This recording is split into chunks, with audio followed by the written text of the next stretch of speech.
দেখুন আমার ইভি গাড়ি নিয়ে বেরিয়েছিলাম আজকে, আর দেখুন গাড়িটা পেছন থেকে একটা গাড়ি এসে ধাক্কা মারলো, সুইফট ডিজায়ার গাড়ি এসে ধাক্কা মারলো। একেবারে আমার জল গার্ড দুটো ভেতরের চাকার সঙ্গে লেগে রয়েছে, আমারও প্রচণ্ড লেগেছে। আমার গাড়িটা 50 স্পিডে যাচ্ছিল। আর এই জায়গাটার নাম কি ভাই?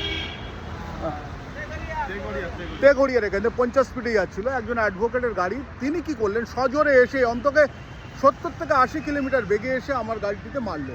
দেখুন অনেক শখের গাড়ি, সেই গাড়িটা এই মুহূর্তে যেভাবে রয়েছে, অর্থাৎ পেছনটা যেভাবে বেঁকে গেছে, আমি এটাকে টাটার সার্ভিস সেন্টারে দেবো। তবে আমার মাথায় অসম্ভব লেগেছে। সে লাগাটা জানি না কী হবে, একটা কাজে বেরিয়েছি।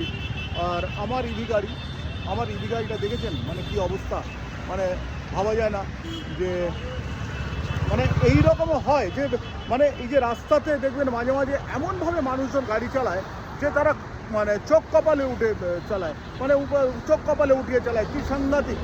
তবে এই মুহূর্তে আমার গাড়িতে এত সাজের একটা গাড়ি দেখাচ্ছি আপনাদের, দেখুন আবার দেখুন কি অবস্থা, একেবারে পেছনটা সম্পূর্ণ তুবড়ে দিয়েছে।